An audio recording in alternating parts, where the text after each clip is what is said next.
प्यारे बच्चों नमस्कार। आज हम आगे बढ़ते हैं। पिछले दो वीडियो में हम रेखाएं और कोण के बारे में पढ़ते आए हैं और इनसे संबंधित सवालों को हल करते आए हैं, जिसमें कुछ में हमने ज्ञात करना था, कुछ में हमने सिद्ध करना था। आज हमने ये तीन क्वेश्चन लिए हैं, तीन प्रश्न लिए हैं, जिसमें पहला क्वेश्चन है आकृति जो दे रखी है, इसके अंदर x और y का मान ज्ञात करना है। ये x और ये y, इसका मान ज्ञात करना है और ये भी बताना है कि ये जो AB और CD रेखा है ये दोनों समानांतर है। ये दोनों कैसी है? समानांतर। एक तो हमने x और y का मान ज्ञात करना है, दूसरा हमने AB और CD को समानांतर भी दिखाना है। तो पिछले दो वीडियो में जैसे कि मैं बताता आया हूं, सबसे पहले राइट हैंड साइड में सबसे ऊपर आकृति जो है वो बनाएंगे। तो क्योंकि यहाँ स्पेस थोड़ा सा कम है तो ये आकृति यहीं पर में बनी हुई है, तो इसी से काम चला लेता हूं। तो उसमें सबसे पहले ऐसे सवालों में दिया है वो क्या है,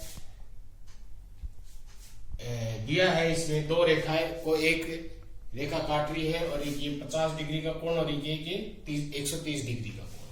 इसको हम A B C D तो दे रखा है, यहाँ उनको मान M बिंदु ले लेते हैं। ये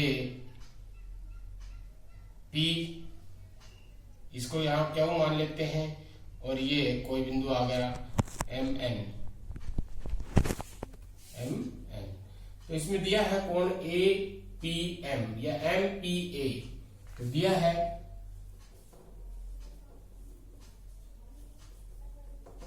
कोण APM बराबर 50 डिग्री। ये नंबर एक। नंबर दो दे रखा है कोण, ये कोण का निशान है, अब तक पढ़ते आए हैं, CQN। ये बराबर 130 डिग्री है। ये दो चीजें दे रखी हैं, हमने ज्ञात क्या करना है, ज्ञात करना है पहले तो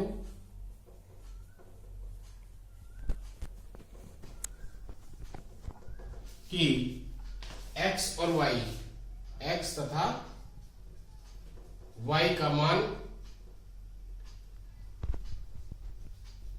और x और y का मान ज्ञात करने के बाद इन दोनों के आधार पर हम ये दिखाएंगे कि AB समानांतर है CD। और दूसरा हमने एक ये ज्ञात करना, दूसरा हमें दर्शाना है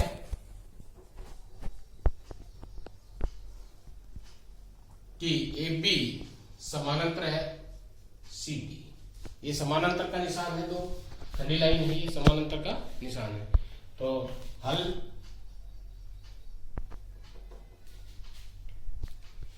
यहां देखो, बड़ी आसानी से हम x और y का मान ज्ञात कर सकते हैं। अगर हमने कोणों से संबंधित जितने भी हमने बताया था पहले, ये चैप्टर शुरू करने से पहले, एक्सरसाइज शुरू करने से पहले हमने सारे कोणों के बारे में आपको डिटेल से बताई थी कि कोण कैसा कोण है और वो कहाँ बनता है और उसमें क्या गुण होते हैं। तो जैसे अगर हम यहाँ देखें, अगर हमें वो सारी चीजें याद है, वो सारी चीजें हमने ध्यान से सुनी है वीडियो में, तो हम कहीं पर भी कोई गलती नहीं करेंगे। ये सीधी रेखा आ रही है, हमें दिखाई दे रही है, ये कोण और ये कोण कैसे हैं, ये दोनों रेखिक युग्म बना रहे हैं, और हमें पता है कि रेखिक युग्म है तो इनका जोड़ कितना होगा, 180 डिग्री।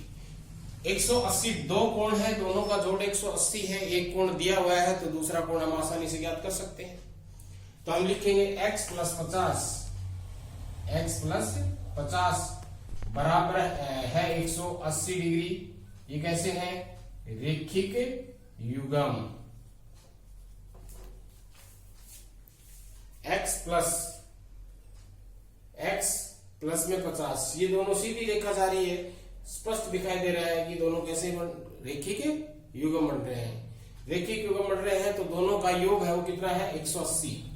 अगर हमने इसको ध्यान से पढ़ा है, पहले जो करवाया था उस समय, अगर ध्यान से पढ़ा है, ध्यान से देखा है, तो हम बिल्कुल भी गलती नहीं कर सकते कि ये सीधी रेखा है तो ये दोनों कोण है, रेखिक युग्म बना रहे हैं। इन दोनों का जोड़ 180 होगा। अब हम x का मान निकालें तो x बराबर किसको होगा, ये परली तरफ, ये 50 है, परली तरफ चले जाएगा, परली तरफ जाकर के ये इधर प्लस का है तो इधर आकर के माइनस का आ जाएगा। तो x की वैल्यू आ गई 130 डिग्री। बड़ी आसानी से हमने x का मान निकाल लिया है। अब हम आते हैं y का मान ज्ञात करने के लिए। यहां पर भी अगर हम देखें, ये दो रेखाएं एक दूसरे को काट रही है, x बन रहा है अंग्रेजी का, इंग्लिश का x बन रहा है, इंग्लिश का x बन रहा है, तो ये दोनों कैसे हो गए? ऊर्ध्वाधर सम्मुख कोण या शीर्षाभिमुखी कोण। और हमें ये पता है कि शीर्षाभिमुखी कोण या ऊर्ध्वाधर सम्मुख कोण हमेशा बराबर होते हैं। हमेशा कैसे होते हैं? बराबर होते हैं। अब हम लेंगे y बराबर है 130 डिग्री। y बराबर किसका होगा? 130। क्यों? क्योंकि ये कैसे है? ऊर्ध्वाधर सम्मुख कोण या शीर्षाभिमुखी कोण, कोई सा भी लिख दे, दोनों एक ही बात है। तो वो रेखिक युग्म थे, ये ऊर्ध्वाधर सम्मुख कोण थे।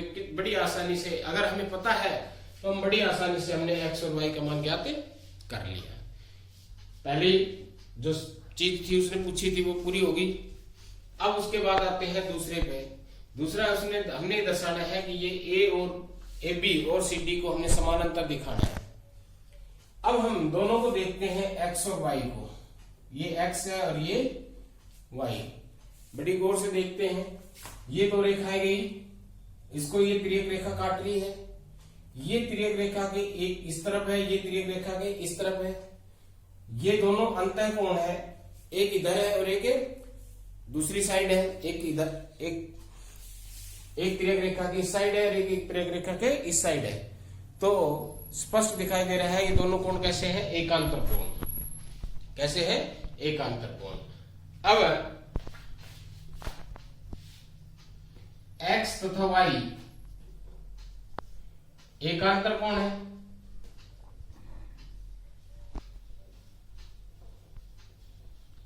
और x का भी मान 130 है और y का भी मान 130 है, तथा x बराबर है y के। x बराबर है y है, बराबर है किसके? 130 के। अब हमने एकांतर कोण पढ़ा था, जब पढ़ा था कि अगर ये रेखाएं समानांतर है तो एकांतर कोण बराबर होते हैं, और अगर एकांतर कोण बराबर है तो रेखाएं कैसी होगी? समानांतर होगी। दोनों बातें हैं। अगर रेखाएं समानांतर है तो एकांतर कोण कैसे होते हैं? समान। अगर हम ये कहें कि AB और CD दोनों समानांतर है तो हम कहेंगे x और y बराबर होगा। लेकिन अगर x और y बराबर है तो AB और CD दोनों कैसी होगी? समानांतर। तो यहां हमने क्या दिखाया है? x और y को बराबर दिखाया है। x और y को क्या दिखाया है? बराबर दिखाया है। और x और y दोनों कैसे हैं? एकांतर कोण। तो इसका अर्थ क्या हुआ? AB और CD दोनों कैसी है? समानांतर। तो इस प्रकार AB समानांतर है किसके? CD। और हमने यही दिखाना था कि AB को समानांतर CD के दिखाना था और x और y का मान ज्ञात करना था। तो आशा है आपको समझ में आ गया होगा। बड़ा आसान सा क्वेश्चन था। अगर हमने कोणों की प्रॉपर्टी पढ़ी है, रेखिक युग्म क्या होते हैं, ऊर्ध्वाधर सम्मुख कोण क्या होते हैं, एकांतर कोण क्या होते हैं, तो मैं समझता हूं इस सवाल के अंदर कोई ऐसी खास बात नहीं थी। इस क्वेश्चन में ऐसी कोई खास बात नहीं थी। तो आशा है आपकी समझ में आ गया होगा। अब हम अगले अपने दूसरे क्वेश्चन पे चलते हैं। चलो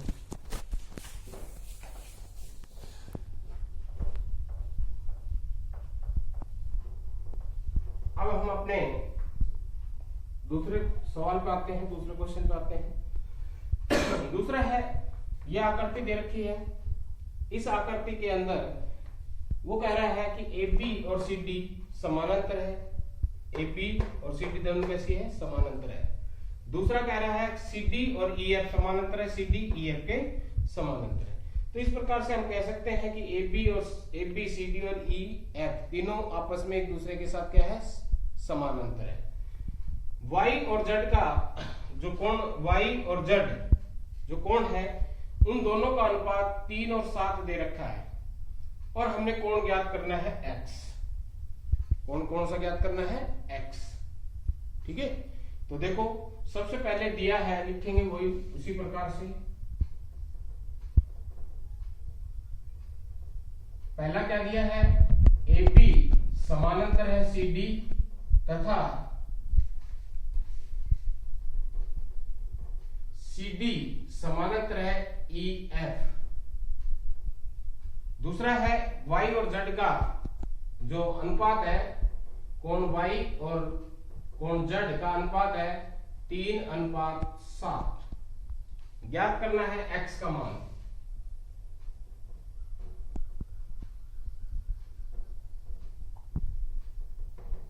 X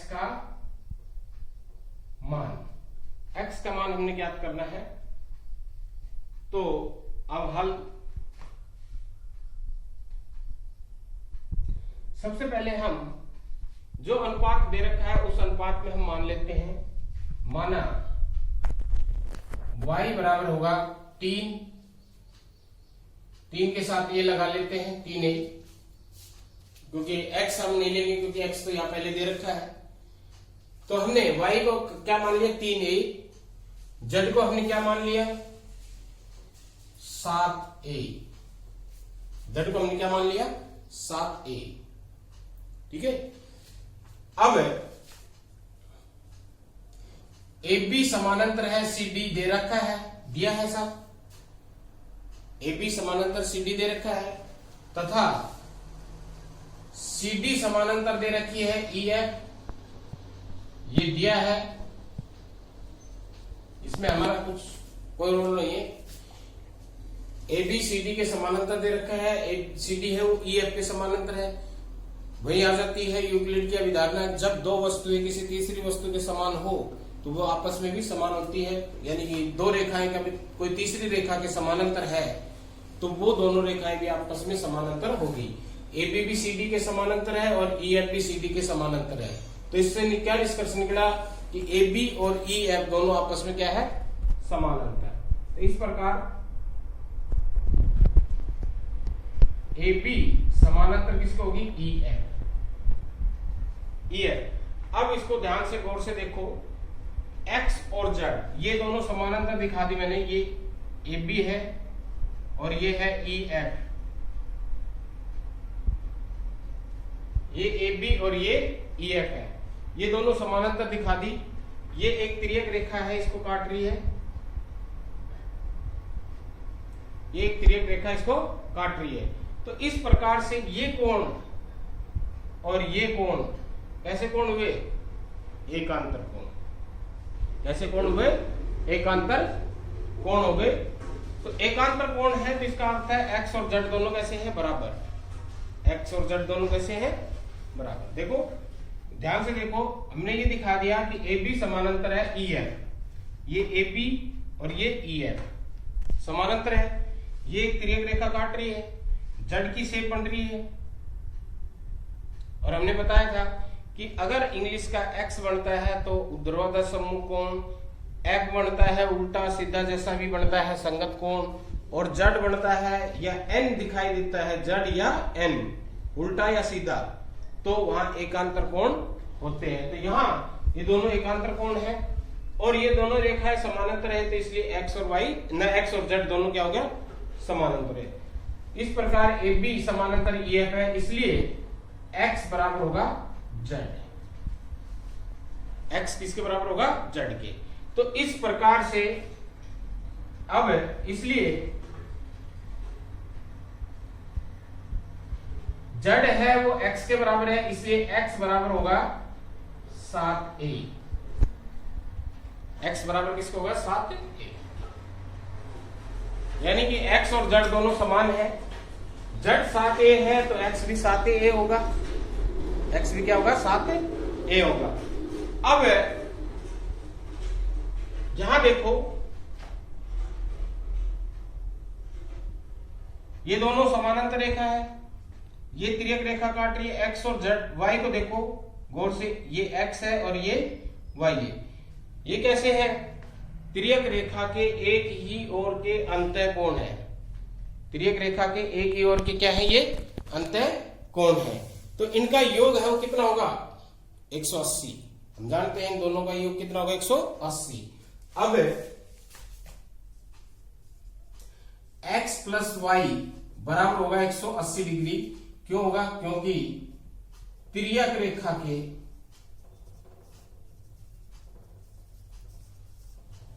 एक ओर के अंतः कोणों का योग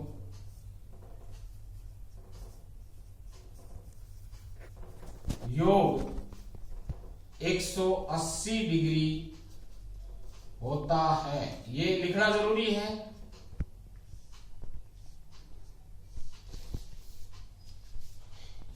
एक 180 होता है। अब x है वो किसके बराबर है? 7 a के। y है वो किसके बराबर है? 3 a के। बराबर होगा 180 डिग्री। 10a बराबर होगा 180 डिग्री। तो a बराबर होगा 180 बटे में 10। 0 से 0 कटेगा, कितना आगा? 18। a का मान है वो कितना आगा? 18। हमने निकालना किसका मान है ये देखना है। कई बार अक्सर बच्चे यही छोड़ देते हैं कि हमने तो a का मान निकाल दिया, सवाल हमारा पूरा नहीं। हमने ये देखना है, निकालना क्या है? हमने x का मान निकालना है। अभी हमारे पास a का मान आया है, x का मान नहीं आया। तो अब x बराबर है किसके बराबर होगा? x बराबर x है वो किसके बराबर है? 7 a के। ये दे रखा x बराबर किसके हैं? 7 a के। तो ये होगा 7 गुणा में 18, 8 7 56 और 7 5 12, 126 डिग्री का। तो x का मान है वो कितना होगा? 126 डिग्री। तो इस प्रकार से हमने x का मान ज्ञात कर लिया। अगर वो y का मान भी पूछता तो हम y का मान भी बता देते। y का मान कितना होता है? 3xa है और a का मान 18 आएगा, तो 18 3 54। तो y का मान 54 होता है। z का मान भी हम निकाल देते। z का मान कितना होता है? 126 आता है, क्योंकि x और z दोनों बराबर है। x और z दोनों कैसे हैं? बराबर। तो इस प्रकार से हमने ये प्रश्न था जो हमने हल कर दिया। सबसे पहले तो हमें कोणों के बारे में हमें पता होना चाहिए, और आकृति को देखते ही हमें समझ जाना चाहिए कि ये कोण कैसे बन रहे हैं। जैसे ही हमने ए बी और ई एफ को समानांतर दिखाया, हमें पता चल गया एक्स और जेड एक अंतर कोण है और ये दोनों बराबर है। तो जेड अगर 7a है तो एक्स भी 7a है। फिर हमने देखा एक्स और वाई दोनों क्या है? तिर्यक रेखा के एक ही ओर के कोण है। तो इन दोनों का योग है वो 180 डिग्री होगा। इन दोनों का योग है वो कितना होगा? 180 डिग्री। तो इस प्रकार से, क्योंकि यहां हम जेड को ये कोण मान करके इस दोनों को बराबर रख करके भी हम निकाल सकते थे एक्स की वैल्यू, कि ये जेड है ये 126 हो गया। नहीं, ये कोण निकाल के ये जेड है और ये वाई के बराबर हो गया। ये किसके बराबर होगा? वाई के। और जेड और वाई रेखिक युग्म बना रहे हैं। तो इस प्रकार से हम ए का मान यहां से भी निकाल सकते थे। और फिर वही आता है एक्स और जो वाई है उनका जोड़ हम 180 रखते, या जेड का मान निकाल के एक्स को जेड के बराबर रख सकते थे। तो इस प्रकार से भी हम निकाल सकते, लेकिन ये देखो ये थोड़ा सा आसान है। तो आशा है समझ में आ गया होगा। तो ये था सवाल हमारा, ये दूसरा क्वेश्चन था। तीसरा है आकृति में, तीसरा क्वेश्चन है पे आते हैं अब हम।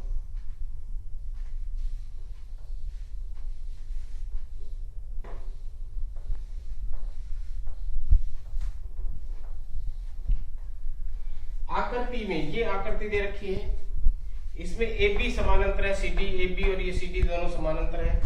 ई एफ इस पे लंब है, इस पे सी डी पे। तो अगर ये दोनों समानांतर है, ये सी डी पर लंब है, तो ये ए बी पर भी लंब होगी। ए बी पर भी क्या होगी? ये लंब होगी। जी ई डी, ये जी, ये ई और ये डी, ये जी ई डी कोण है, ये 126 डिग्री का दे रखा है उसने। हमने कोण ए जी ई, जी ई एफ, एफ जी ई, ये तीन कोण हमने ज्ञात करने हैं। कोण इसमें बाकी और भी बन रहे हैं, उनको भी हम ज्ञात कर सकते हैं, लेकिन उसने तीन कोण ही ज्ञात करवाए हैं, तो हम इन तीनों को ही ज्ञात करेंगे। दिया है उसी प्रकार से सबसे पहले दिया है लिखना है, फिर सिद्ध करना या ज्ञात करना लिखना है, फिर उसके बाद प्रमाण या हल लिखना है। इसी स्टेप से हम चलेंगे ऐसे सवालों में, सब में यही स्टेप जो हमारे आएंगे। अगर किसी में बीच में रचना करनी पड़ी तो हम हल या प्रमाण से पहले रचना करेंगे। तो दिया है इसमें ए बी, पहला ए बी समानांतर है सी डी, दूसरा ई एफ लंब है सी डी, तीसरा कोण जी ई डी बराबर 126 डिग्री। ये तीन चीज हमने तीन दे रखी है, ज्ञात करना हमने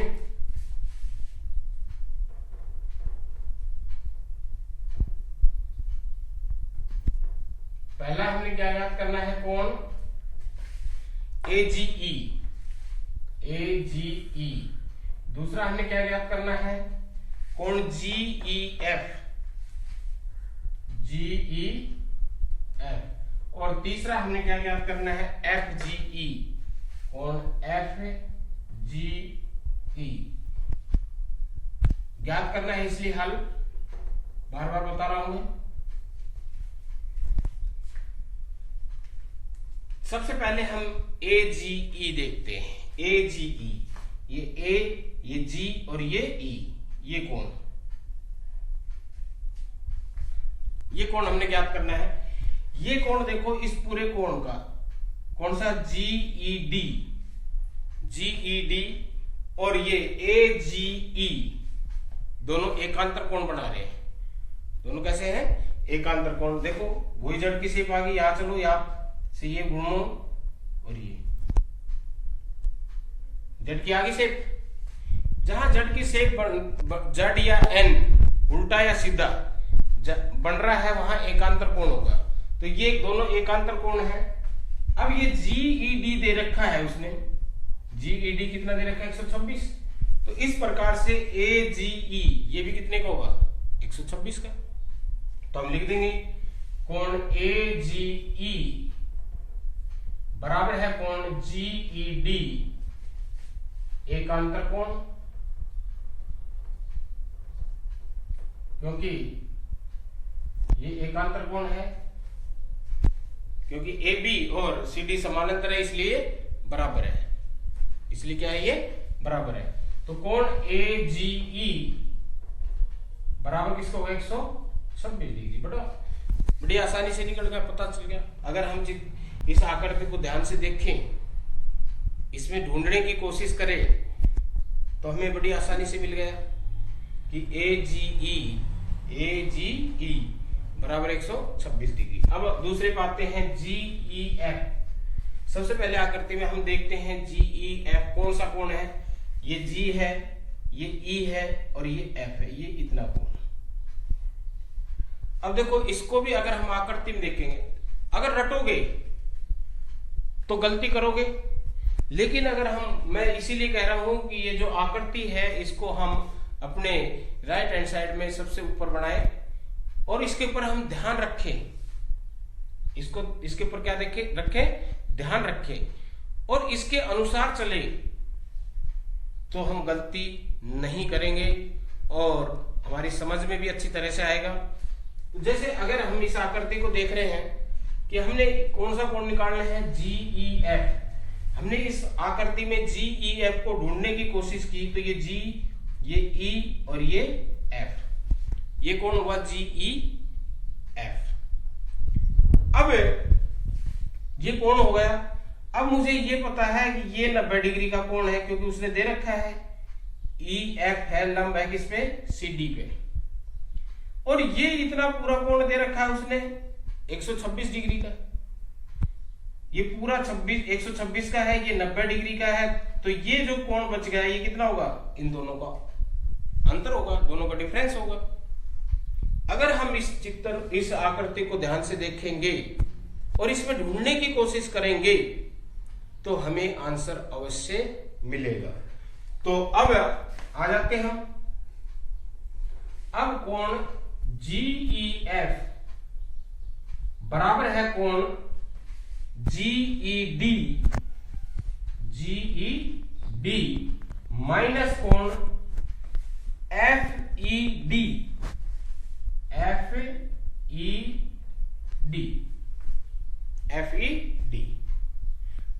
इसमें से हमने ढूंढा है, लिख दिया। लेकिन अगर हम इसको ध्यान में नहीं रखेंगे और हम इस सवाल को रटेंगे तो यहां अगर एक भी लेटर इधर से उधर हो गया तो सवाल सारा गलत हो जाएगा, आगे फिर सारा गलती करते चले जाएंगे। तो कोण GEF बराबर होगा, ये हमें पता है कितने का दे रखा है, GED 126 डिग्री का, ये हमें पता है। ये इससे लंब है, ये कितने का है, 90 डिग्री का। ये कितना है, 90 डिग्री। 126 का है और ये कितने का है, 90 डिग्री का। ये 90 डिग्री का क्यों है, क्योंकि EF लंब है CD, इसलिए कोण FED बराबर है 90 डिग्री। हमें पता है लंब है वो 90 डिग्री का कोण होता है, बनाता है। 126 में से 90 गया, कितना आ गया, 36 डिग्री। तो कोण GEF 136 डिग्री आ गया। अब आगे चले, तीसरा कोण है FGE। ये F, ये G और ये E, ये वाला कोण, ये वाला कोण हमने ज्ञात करना है। तो ये भी अगर हम ध्यान दें तो बड़ा आसान है। ये कोण हमें पता होगा 126 डिग्री ज्ञात कर चुके हैं हम, AGE 126 डिग्री ज्ञात कर चुके हैं। ये दोनों कोण रेखिक युग्म बना रहे हैं। दोनों कैसे हैं, ये रेखिक युग्म। देखते के साथ पता चल रहा है कि ये दोनों कोण, ये सीधी रेखा है, सरल रेखा है। इस बिंदु पे एक किरण इधर निकल गई तो ये दोनों रेखिक युग्म बन गई, और रेखिक युग्म है तो इन दोनों का योग कितना होगा, 180 डिग्री होगा। तो लिख देंगे। अब कोण AGE प्लस में कोण FGE बराबर 180 डिग्री। AGE और FGE दोनों का योग 180 डिग्री होगा। ये कैसा होगा, रेखिक युग्म। AGE हम निकाल चुके हैं 126 डिग्री, प्लस में ये हमने निकालना है FGE बराबर 180 डिग्री। तो कोण FGE बराबर होगा 180 और ये परली तरफ जाकर के माइनस का होगा 126। तो कोण FGE 180 में से 126 गया तो कितना बचा, 54 डिग्री।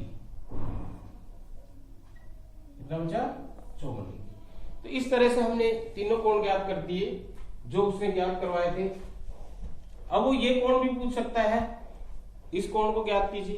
तो ये कोण कितने का होगा, ये और ये एकांतर कोण है तो ये भी 54 डिग्री का होगा। कितने का होगा, 54 डिग्री का। ये 90 डिग्री के हैं। तो इस तरह से हमने सारे कोण ज्ञात कर लिए। तो ये थे तुम्हारे 3 क्वेश्चन जो आज हमने लिए थे। आशा है कि आप सभी को समझ में आ गए होंगे। बस इसमें हमने ये ध्यान रखना है कि हमारी एक नजर है आकृति को हो और जो हम लिख रहे हैं वो उस आकृति से मेल खाता हो। कई बार बच्चे अक्सर है इस आकृति को ध्यान में नहीं देते और वहां लिख देते हैं जो कि उनमें आपस में कोई संबंध नहीं होता। उनमें आपस में कोई संबंध नहीं होता। जैसे ये लिख दिया, एक ये कोण और एक इधर का कोण ले लिया और लिख देंगे एकांतर कोण, जबकि अब चित्र में या आकृति में हम देखेंगे तो हमें मिलेगा नहीं। तो इसलिए हमने एक नजर अपनी आकृति पे बनाए रखनी है और एक इस पे लिखते हैं। तो आज के लिए इतना ही, धन्यवाद।